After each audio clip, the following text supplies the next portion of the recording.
నమస్కారం. అప్టేక్ జాబ్స్కి స్వాగతం. ఇవాళ మనం చర్చించుకోబోయే కరెంట్ అఫైర్ అంశం బాటిళ్ళు బ్యాంగిల్స్ అయ్యాయి. అవును, మీరు విన్నది నిజమే. బాటిళ్ళు బ్యాంగిల్స్ అయ్యాయి.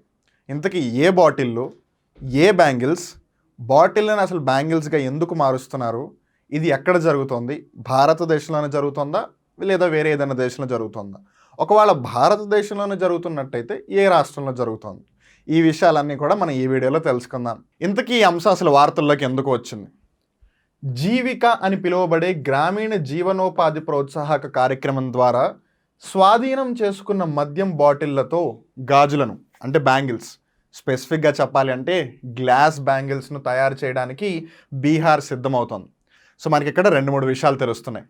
ఒకటి, బీహార్ రాష్ట్రం జీవిక అని ఒక ప్రోగ్రామ్ని స్టార్ట్ చేసింది. ఆ జీవిక ప్రోగ్రాం యొక్క చిహ్నం ఇది, లోగో లేదా సింబల్. ఈ జీవిక కార్యక్రమం ద్వారా వాళ్ళు ఏం చేపడుతున్నారంటే మహిళలకి, మరీ ముఖ్యంగా గ్రామీణ ప్రాంతాల్లో మహిళలకి జీవనోపాధిని కల్పించడం ఉద్దేశం వాళ్ళది. So it's the aim of providing employment to women, especially rural women. So అందుకు కానీ వాళ్ళు ఏం చేస్తున్నారు, ఏవైతే ఆల్రెడీ లిక్కర్ బాటిల్స్ ఉన్నాయో ఆ లిక్కర్ బాటిల్స్ ఏదైతే గ్లాస్ ఉందో దానితో వాళ్ళు గ్లాస్ బ్యాంగిల్స్ తయారు చేస్తున్నారు. ఇక్కడ మనం జాగ్రత్తగా గుర్తుపెట్టుకోవాల్సిన ఇంకో ముఖ్యమైన విషయం ఏంటంటే బీహార్లో లిక్కర్ అనేది బ్యాన్, లేదు సింపుల్గా చెప్పాలంటే ఆల్కహాల్ లేదు మద్యం అనేది నిషేధించబడింది. ఎప్పుడు? 2016వ సంవత్సరంలో. ఇంకో ఆసక్తికరమైన విషయం ఏంటంటే మన భారతదేశంలో ఉన్న 28 రాష్ట్రాలలో కేవలం 4 రాష్ట్రాలు ఆల్కహాల్ని బ్యాన్ చేశాయి. ఆ 4 రాష్ట్రాలు ఏవి అంటే గుజరాత్, బీహార్, మిజోరాం, నాగాలాండ్. ఈ 4 రాష్ట్రాల్లోనే మద్యం అనేది నిషేధించబడింది. మిగతా అన్ని రాష్ట్రాల్లో కూడా గవర్నమెంట్ ఆల్కహాల్ యొక్క సేల్ని పర్మిట్ చేస్తుంది, అంటే అలౌ చేస్తుంది. సో ఇప్పుడు ఈ ఎనీవేస్ లిక్కర్ బ్యాన్ అయిపోయింది కాబట్టి ఆ గ్లాస్ బాటిల్స్ ఏవైతే ఉన్నాయో అవన్నీ వేస్ట్ అయిపోతాయి కాబట్టి వాటి ద్వారా బ్యాంగిల్స్ తయారీ రంగంలో ఎవరైతే రూరల్ విమెన్ ఉన్నారో వాళ్ళందరికీ ఒక చేయూతనివ్వచ్చు అని బీహార్ ప్రభుత్వం భావిస్తోంది. అందుకు గాను కంకణ తయారీలో శిక్షణ పొందిన జీవిక కార్మికులకు ఈ బాటిళ్లను అందజేస్తారు. సో వాళ్ళకి ఆల్రెడీ బ్యాంగిల్స్ని ఎలా తయారు చేయాలని ట్రైనింగ్ ఇచ్చారు. సో ఇప్పుడు ఈ బాటిల్స్ని వాళ్ళకి అందజేశారు. వాళ్ళు ఆ బాటిల్స్ని ఆధారంగా చేసుకుని బ్యాంగిల్స్ని తయారు చేస్తారు. దీనికోసం ఒక కర్మాగారాన్ని కూడా ఏర్పాటు చేసే అవకాశం ఉంది. ఇది ఈ జీవిక అనే కార్యక్రమం ద్వారా. ప్రపంచ బ్యాంకు నిధులతో జీవిక అనేది బీహార్ గ్రామీణాభివృద్ధి శాఖ పరిధిలోకి వచ్చే గ్రామీణ సామాజిక మరియు ఆర్థిక సాధికారత కార్యక్రమం. సో బీహార్ గవర్నమెంట్ ఈ స్కీమ్ని స్టార్ట్ చేసింది. స్కీమ్ పేరు జీవిక, దట్స్ ఫైన్. బట్ ఇంతకీ ఎవరిదైనా హెల్ప్ తీసుకుందా అంటే yes, it took a help of a premier institution. ఆ సంస్థ పేరేంటంటే ప్రపంచ బ్యాంక్, వరల్డ్ బ్యాంక్ యొక్క హెల్ప్ తీసుకుని ఈ కార్యక్రమాన్ని చేపడుతుంది బీహార్ రాష్ట్ర ప్రభుత్వం. ఇంతకీ ఏ మంత్రిత్వ శాఖ కిందకు వస్తుందంటే గ్రామీణాభివృద్ధి శాఖ, అంటే రూరల్ డెవలప్మెంట్ మినిస్ట్రీ కిందకు వస్తుంది. దాంట్లో వాళ్ళు ఏం చేస్తున్నారు ఇంతకీ ఈ స్కీమ్ ద్వారా? ఒకటి, గ్రామీణ సామాజిక మరియు ఆర్థిక సాధికారత కార్యక్రమం, అంటే రూరల్ ఎంపవర్మెంట్, సోషల్ ఎంపవర్మెంట్, అలానే ఎకనామిక్ లేదా financial empowerment as well. So ఇప్పుడు ఒక పరంగా అక్కడ అందరూ కూడా బ్యాంగిల్స్ తయారు చేస్తే అక్కడ బ్యాంగిల్ ఇండస్ట్రీ డెవలప్ అవుతుంది. సో బ్యాంగిల్ ఇండస్ట్రీ డెవలప్ అయినప్పుడు ఎకనామికల్గా వాళ్ళు డెవలప్ అవుతారు. అట్ ద సేమ్ టైం అదంతా రూరల్ ఏరియాస్లో జరుగుతుంది కాబట్టి రూరల్ ఏరియాస్ కూడా డెవలప్ అవుతాయి. సొసైటీ లేదా సామాజిక సాధికారత అన్నప్పుడు, సోషల్ ఎంపవర్మెంట్ అన్నప్పుడు అందరూ కలిసి పనిచేస్తారు కాబట్టి ఆ క్యాస్ట్ డివైడ్ కానీ అవన్నీ కూడా వైదొలిగే అవకాశం కూడా ఉంది. Now we'll talk about the main part of this Jeevika program. ఈ చర్య యొక్క ఆర్థిక సాధ్యత ఏమిటి? What is the economic possibility are economic potential of this particular scheme? స్వాధీనం చేసుకున్న మద్యం సీసాల నుండి గాజులను తయారు చేయాలనే ప్రభుత్వం యొక్క కొత్త వినూత్న ఆలోచన యొక్క ఆర్థిక సాధ్యత గురించి కొందరు భయపడుతున్నారు. ఎందుకనంటే ఇది వినూత్నమైన ఆలోచనగా అనిపించవచ్చు. Of course absolutely it's a innovative measure, innovative thing, no doubt about it. ఎందుకంటే చాలామంది అనుకుంటారు ఆల్రెడీ గ్లాస్ బాటిల్స్ ఉన్నాయి, వాటిని రీసైకిల్ చేసి మళ్ళీ లిక్కర్ వాటికే ఇచ్చేయచ్చు కదా అని. బట్ ఇన్ దట్ వే వాళ్ళు మళ్ళీ లిక్కర్నే ప్రమోట్ చేసినట్టు అవుతుందిగా. వాళ్ళ స్టేట్లో ఆల్రెడీ లిక్కర్ సెల్ని బ్యాన్ చేశారు. ఇప్పుడు మళ్ళీ అవే బాటిల్స్ని మళ్ళీ లిక్కర్కే రీసైకిల్కి ఇచ్చారనుకోండి ఆ మందు బాటిళ్ళకి, అప్పుడు ఇండైరెక్ట్గా వాళ్ళు ప్రమోట్ చేసినట్టు అవుతుందిగా. అండ్ మోర్ ఓవర్ వాళ్ళ ఎయిమ్ ఏంటిది? రూరల్ ఎంప్లాయ్మెంట్ని ప్రమోట్ చేయడం కోసం, రూరల్ ఏరియాస్లో ఎవరైతే మహిళలు ఉన్నారో వాళ్ళ యొక్క సాధికారతని పెంపొందించడం కోసం. అందుకని వాళ్ళు బ్యాంగిల్స్ వైపు ఫోకస్ చేస్తున్నారు. అయితే ఈ స్కీమ్ అనేది అంతగా వర్కౌట్ అవ్వకపోవచ్చు, ఫైనాన్షియల్గా అంత కేపబుల్ స్కీమ్ కాదు అని కొందరు భావిస్తున్నారు. ఎందుకనంటే గాజుల తయారీలో సున్నపురాయి మరియు సోడా వంటి ఇతర పదార్థాలను కూడా ఉపయోగిస్తారు. సో వన్ వే ఈ కార్యక్రమాన్ని చేపట్టాలంటే క్యాష్ ఖచ్చితంగా కావాలి. అండ్ మోర్ ఓవర్ దీన్ని ఎన్ని రోజుల వరకు చేపడతారు, ఎంతవరకు చేపడతారు, ఏమన్నా స్పెసిఫిక్ ఏరియాస్లోనే చేస్తారా, త్రూ అవుట్ ద స్టేట్ నిర్వహిస్తారా అనే అంశాలకి సంబంధించి ఇంకా డీటెయిల్డ్గా ఐడియాస్ లేవు కాబట్టి people are still worried about this. మరి ఈ బ్యాంగిల్ మేకింగ్ అంశానికి సంబంధించి ఇండియాలో మేజర్ సెంటర్స్ ఏమైనా ఉన్నాయా అని గమనిస్తే ఫైజాబాద్, ముంబై, హైదరాబాద్ వంటి ప్రదేశాలలో అనేక చిన్న మరియు పెద్ద కర్మాగారాలు ఉన్నాయి. కర్మాగారాలు అంటే ఫ్యాక్టరీస్. ముంబై అంటే మహారాష్ట్ర రాజధాని తెలిసింది, హైదరాబాద్ అంటే తెలంగాణ మరియు ఆంధ్రప్రదేశ్ రాష్ట్ర యొక్క రాజధాని. జాగ్రత్తగా గుర్తుపెట్టుకోండి, 2024 సంవత్సరం వరకు హైదరాబాద్ ఆంధ్రప్రదేశ్ రాష్ట్రానికి కూడా రాజధాని. It's a joint capital. I hope you remember that. So ఏదైతేనే Mumbai, హైదరాబాద్ని అయితే అందరూ గుర్తుపడతారు. But what about this Faizabad? ఎందుకంటే ఫరీదాబాద్ అని చెప్పిన కొంతమంది గుర్తుపడతారు కానీ ఫైజాబాద్ అనేది చాలామందికి తెలియదు. బట్ బ్యాంగిల్ మేకింగ్ సంబంధించి one of the premier centres అది. ఈ ఫైజాబాద్ అనే ప్రాంతం ఉత్తరప్రదేశ్ రాష్ట్రంలో ఉంది.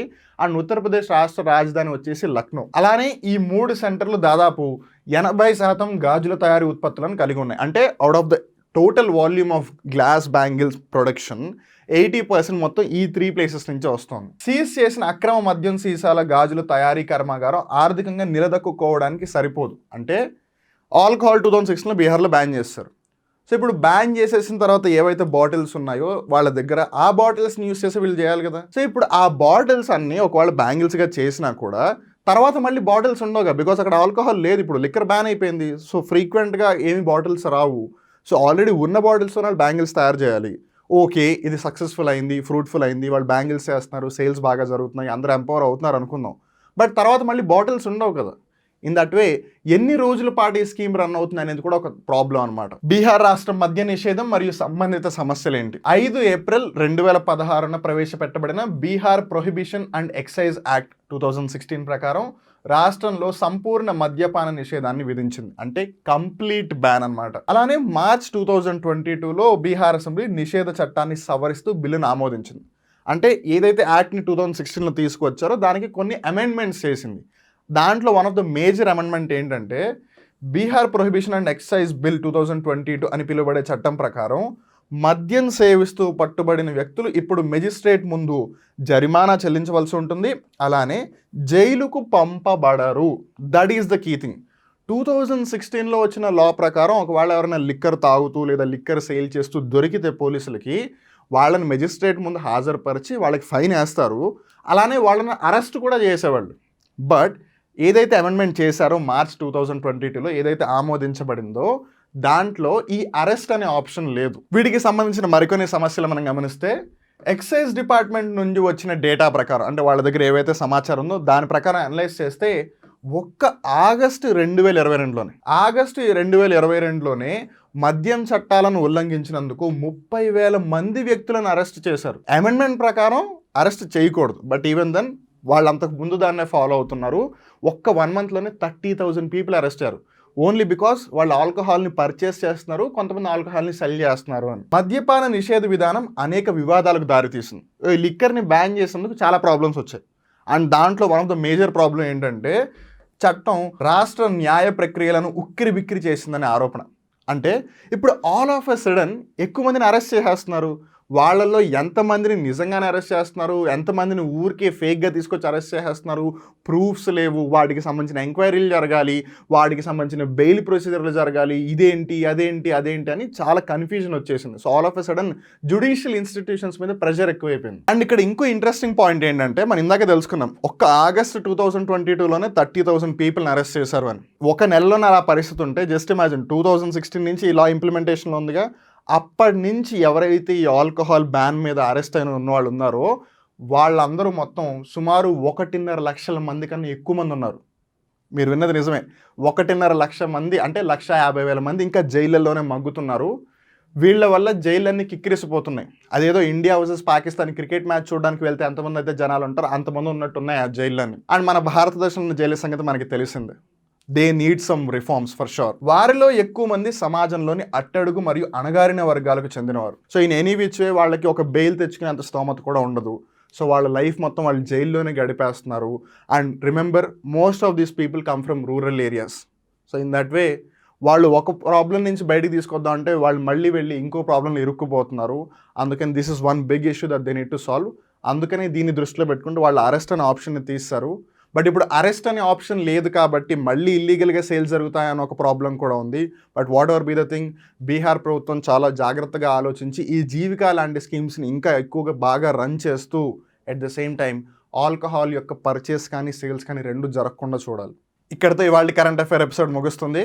గుర్తుపెట్టుకోండి, alcohol is not good for health and ఆల్కహాల్ని బ్యాన్ చేయాల్సిన బాధ్యత మనందరిది కూడా. ఎందుకంటే ఆల్కహాల్ని కన్జ్యూమ్ చేయడం వల్ల మన ఎవ్వరికి వచ్చే లాభం ఏమీ లేదు. ఇన్ఫ్యాక్ట్ దానివల్ల వచ్చే ప్రాబ్లమ్స్ చాలా ఎక్కువ. కొంతమంది బానిసలు అవుతారు, కొంతమంది ఆ మత్తులో చేయకూడని పనులు చేస్తారు, కొంతమంది యాక్సిడెంట్స్కి గురవుతారు.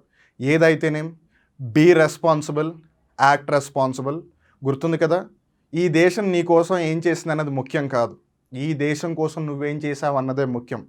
సో ఆ విషయాన్ని మనందరం గ్రహిద్దాం, మనందరం పాటిద్దాం. జై హింద్. ఇలాంటి ఆసక్తికరమైన వీడియోలు మీరు మళ్ళీ చూడాలి అనుకుంటే మా అప్టేక్ జాబ్స్ యూట్యూబ్ ఛానల్ని సబ్స్క్రైబ్ చేసి ఆ బెల్ బటన్ని ప్రెస్ చేయండి. మీరు గ్రూప్ 1, గ్రూప్ 2, గ్రూప్ 4 లాంటి పరీక్షలకి సన్నద్ధం అవుతున్నారా? ఇలాంటి సబ్జెక్టులకి సంబంధించిన విషయాలు మీకు ఎక్కడా తెలియట్లేదా? అయితే మీకు వన్ స్టాప్ సొల్యూషన్ మా అప్టేక్ జాబ్స్. ప్లే స్టోర్ నుండి యాప్ని డౌన్లోడ్ చేసి మొబైల్ ఫోన్స్లో ఇన్స్టాల్ చేసుకోండి. కొత్త విషయాల్ని డీటెయిల్గా తెలుసుకోండి. నేను మీ సాయి వివేక్, సైనింగ్ ఆఫ్.